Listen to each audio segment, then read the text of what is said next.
안녕하세요. 만나서 반갑습니다. 저는 서초 골든클럽 역사 선생입니다. 이제 3월 오늘이 초인데 금년은 3.1 운동을 맞이한 102주년이 되는 그런 해입니다. 3.1 운동은 우리 역사에 있어서 우리나라 백성들이 국민이라고 하는 자격을 객관적으로 부여받은, 물론 그것이 그 당시에 된 것은 아니지만은 그 후에 모든 평가가 그렇게 되는 정말 의미 있는 운동이었습니다.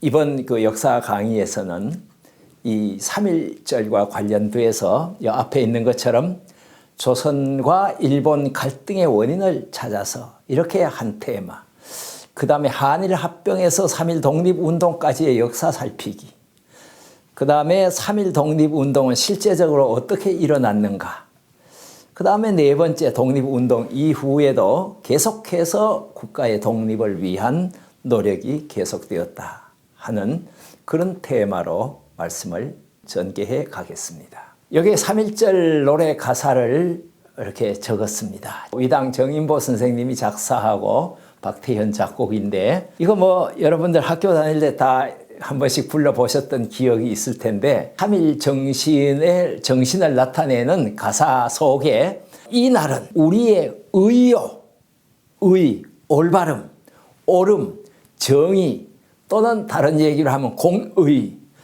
또 이 의는 바로 인간이면 인간의 생명이요, 국가는 국가의 생명이요. 그래, 아까 제가 설명은 못 드렸습니다만은 총 테마가 3.1 운동의 정신은 역사의 정신과 맥락을 같이 하고 있다. 정인보 선생님도 이 나라는 우리 국민들이, 우리 백성들이 하늘을 향해서 갖는 생명이요, 의요, 교훈이다. 이런 정신이 3.1 정신의 바탕 속에 흐르고 있다 하는 것을 볼 수가 있습니다. 그래서 제1강은 조선과 일본 갈등의 원천을 찾아서 왜 일본과 우리는 이렇게 계속해서 갈등을 하고 있는가, 그걸 잠시 살펴보겠는데요. 처음에 지구가 형성될 때, 이 지구가 빙하기를 거쳐가면서 오늘날까지 오면서 오늘의 이 지구의 땅덩어리를 형성된 것이 한 5천만 년 전쯤이었다고 봐요, 역사에서. 그 5천만 년 전쯤에는 일본과 우리 조선이 한해 붙어 있었는데 세월이 흐르면서 떨어져 나가서 이렇게 두 나라가 됐다, 이런 이제 학설들이 있는데 어쨌든 같은 것이었습니다. 또 문화라고 하는 것은 높은 곳에서 낮은 곳으로 흐른다. 고등문화에서 저등문화로, 저등문화에 사는 사람들이 고등문화에 있는 사람을 뻔보게 되고 그걸 배우게 되죠.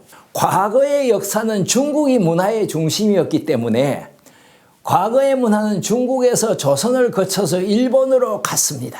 그래서 우리가 일본에 많은 것을 보여줄 수도 있었고 전해줄 수도 있었죠. 그런데 현재는 어떠냐 하면은 미국에서 일본을 거쳐서 우리 조선, 여기는 이제 한국이라 그러겠죠. 조금 한국을 거쳐서 중국으로 가는, 현재는 이제 이런 과정이 계속해서 반복되고 있는 그런 양상을 보이지만은 일본의 갈등의 구조에서 볼 때에는 사실은 일본이 우리 조선에 많은 그 혜택이나 이런 것을 입었습니다. 그것이 이제 역사적으로 보면은 일본 대화 시대라 그래, 야마토 시대, 서기 한 400년, 300년에서 600년까지 정도, 나라 시대는 서기 700년 정도, 이 시대에 일본이 아직까지도 통합된 일본으로 있기 전에는 이 우리 도레인,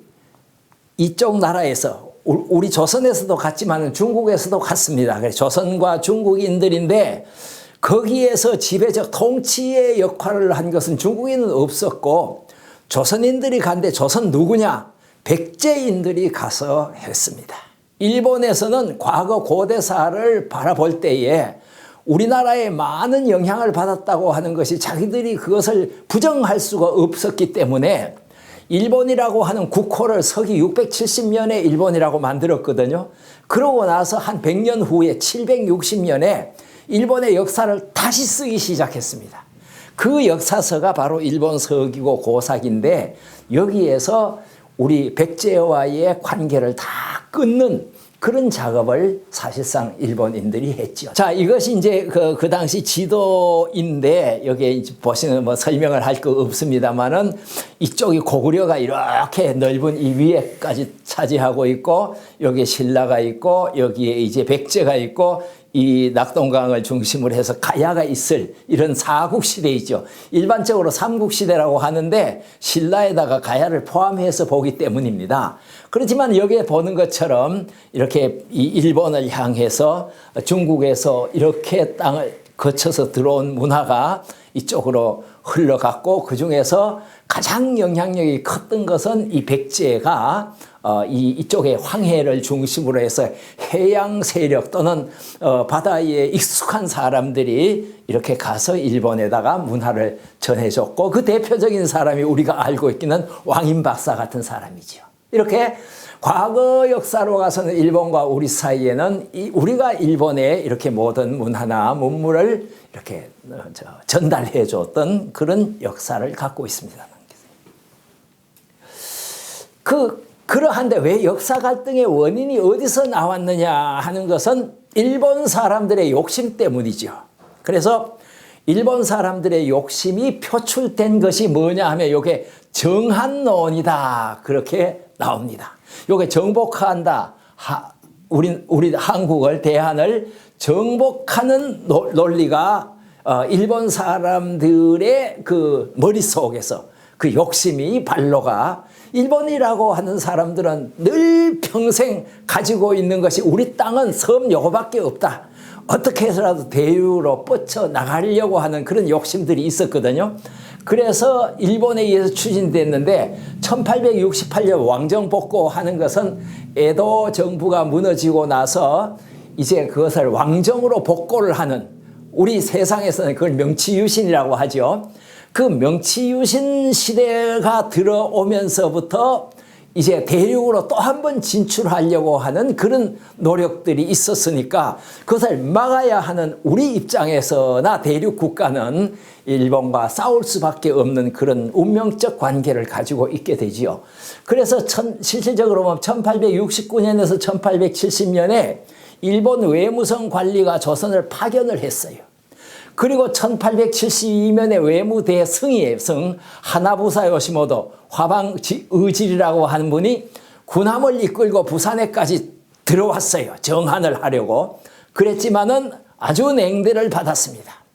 그래서 일본에서 이렇게 시시하게 해서는 안 되겠다 해서 1873년에 사이코 다카모리, 이 사이코 다카모리는 어떤 사람이냐 하면은 명치유신, 그러니까 왕정복고를 하는데 1등 공신인 사람이 의회를 일본 의회에 모아놓고 거기에서 견한 대사로 내가 한국으로 파견되는 대사로 자기를 임명하게끔 하고 그래서 이제 한국으로 이 정한론을 펼치고 들어오려고 했었습니다만은 내부의 의견으로 그것이 무기한 연기됐고 드디어 1875년 운양호 사건, 우리는 운양호라고 불렀는데 운요호. 이 이전에 우리 국내적으로는 뭔 일이 있었냐 하면은 병인양요, 신미양요. 그게 대원군이 집권을 하면서 외국 세력들이 들어오는 것을 으뜨트 틀어막았거든요. 막 불을 지르고 해서 하니까 일본 사람들이 우리나라의 그런 정책을 보고 자기들이 배를 저 강화도에 들이밀고 우리가 어떻게 하는가를 살폈어요. 아니나 다를까 우리가 그냥 거기에다 집중 포화를 해서 물리치죠.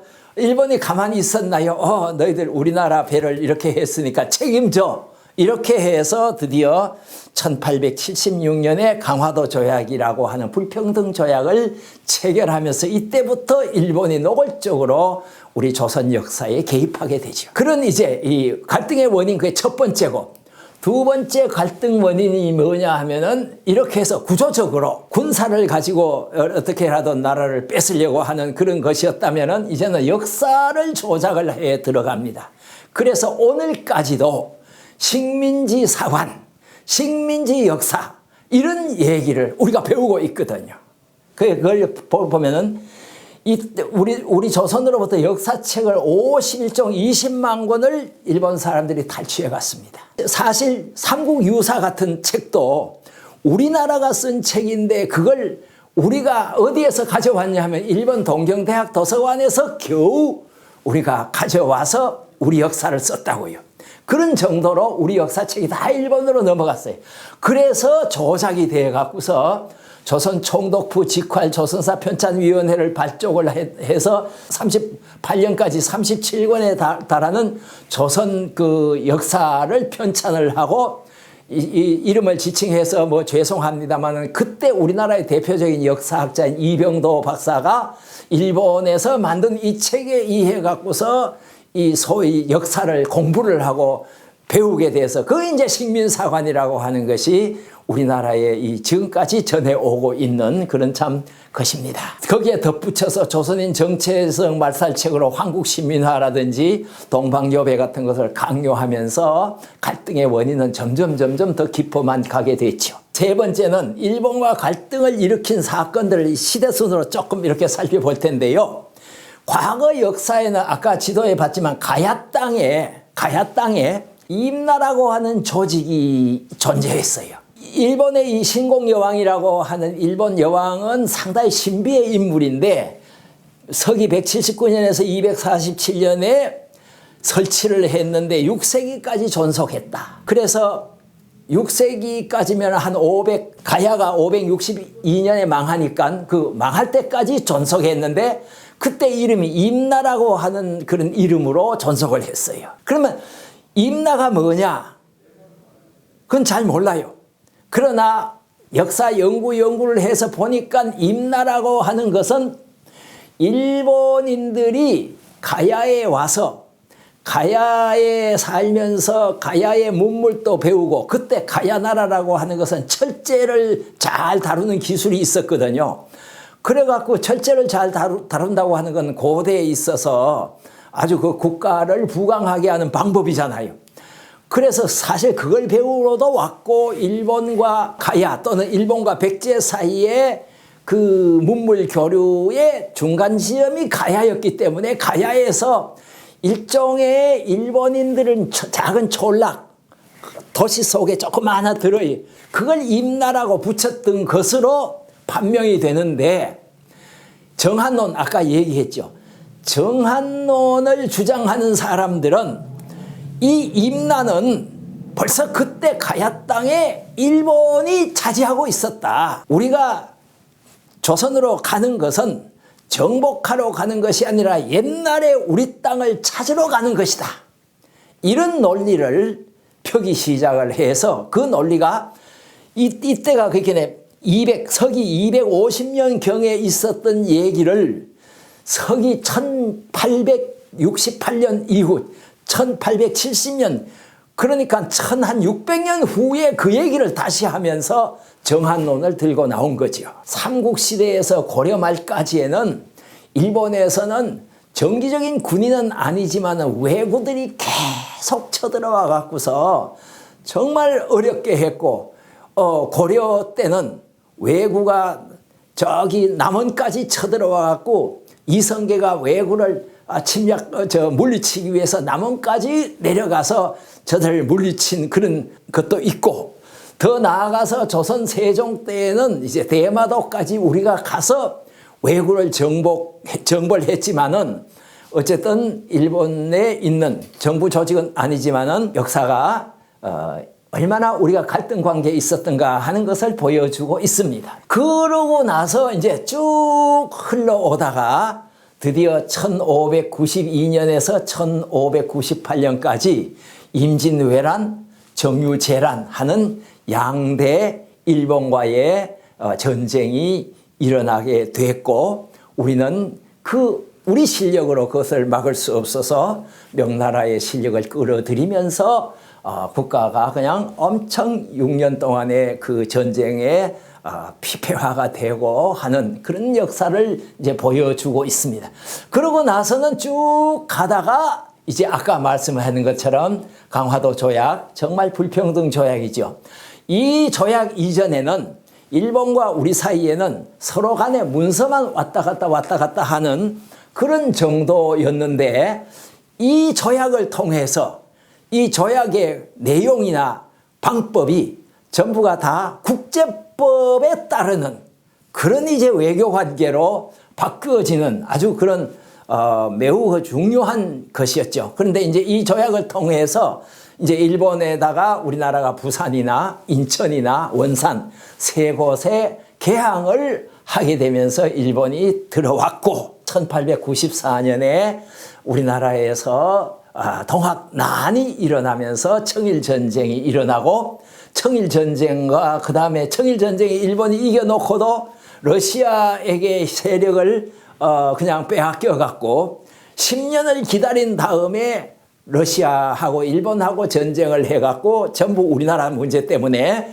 전쟁을 해갖고 일본이 이기면서 그러면서 조선의 국권이 약화되는 그런 모습을 보여준 것이 우리 일본과 우리의 과거의 역사의 갈등의 그 내용이고 원인입니다. 그런 가운데도 이거는 조금 1905년 7월 달에 이 러일 전쟁을 조율을 해야 되겠는데, 누가 조율을 하냐 하면 미국이 들어와서 두 나라의 전쟁을 끝낼 수 있도록 해서, 미국이 카츠라 테프트, 카츠라는 일본이고 테프트는 미국인데, 외교 장관인데, 그 두 사람이 모여 앉아갖고 어떤 결정을 하느냐 하면은, 미국이 필리핀을 차지하는 대신 미국은 일본이 조선을 침략해서 차지하는 것을 용납해 주겠다.